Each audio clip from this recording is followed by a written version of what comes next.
I imagine their wedding to be beautiful on the lush green grass in the mountainside somewhere in the hills of Jamaica or at the magnificent Blue Waters Beach in Negril.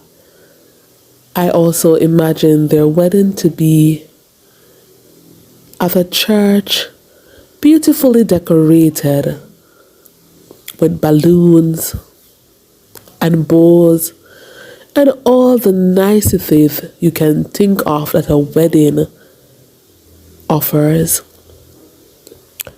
But then and there, did they not know that that wedding would be cut short?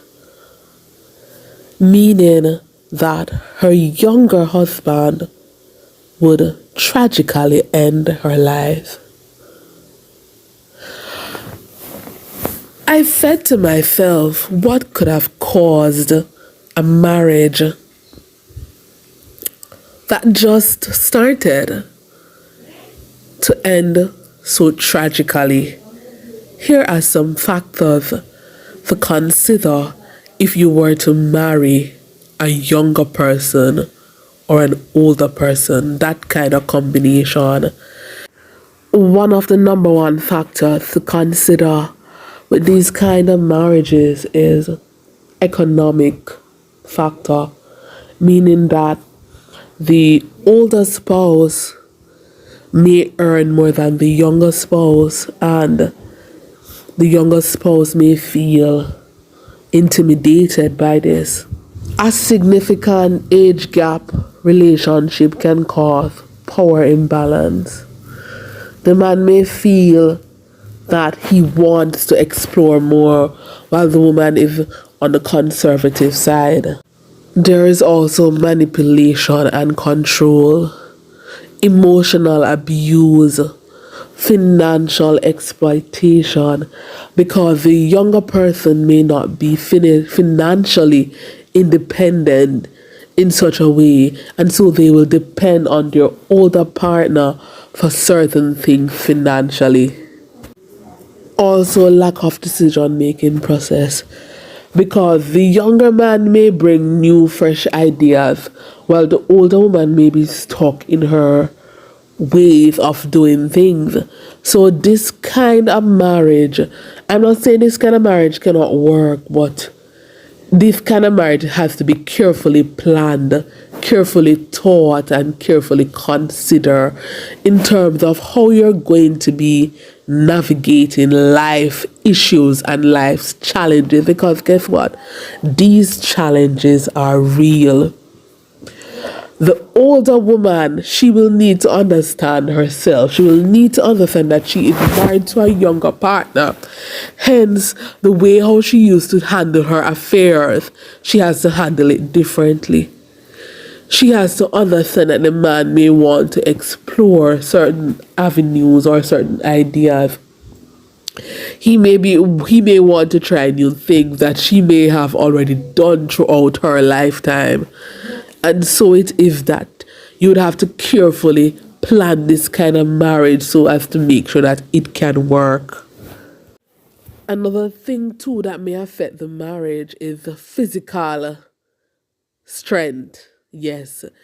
How will an older woman actually please in terms of sexual gratification? How will she please her younger husband? So you have to take all of these things into consideration, because while she'll be getting older, he will always be young. He will always be active, young, fresh, and active. So these are some of the things that we should consider before going into an older marriage or younger marriage age gap relationship. These are not things that should be taken lightly. You should carefully sit with a counselor and plan how you're going to be doing this. A recommendation I would give is at least go to the counselor on a monthly basis just to see how the relationship is coming on. just to do your check-ins with the counselor, with the marriage counselor, to see how things are going. And another issue that may come up also is insecurity. The older woman may become insecure because her younger husband is very attractive. Woman will try to get his attention, and so she may feel jealous, she may feel intimidated as a result of this. And so she would have to ensure that she's not insecure, that she understands her husband and knows that, guess what? My husband loves me and he values our marriage. He values the commitment he made when he went to the altar to marry me. So those are some things that should also be taken into consideration. And also another issue is societal judgment. Yes, society is going to be judging you, saying that this person could be your son or this person could be your daughter, whatever the scenario is. Why is it that you chose to go into a relationship with someone of this age group? What is the reason for this? And so society will try to judge you. Right. So these are some of the issues that will take place in an age gap relationship. There are signs to look out if the relationship should get violent. There are some signs that you can look out for. Observe your partner. Observation is very important. Speak with him or her on a regular basis. Find out the challenges that the person is going through, and as best as possible, seek professional help to sort these matters out. These are not matters that should be taken lightly. I hope and trust that as we navigate life's challenges, that we will plan, we will think accordingly as it relates to our relationships. Wishing for you a blessed Sunday. Stay tuned for more topics as it relates to issues affecting families, etc. Thanks for watching.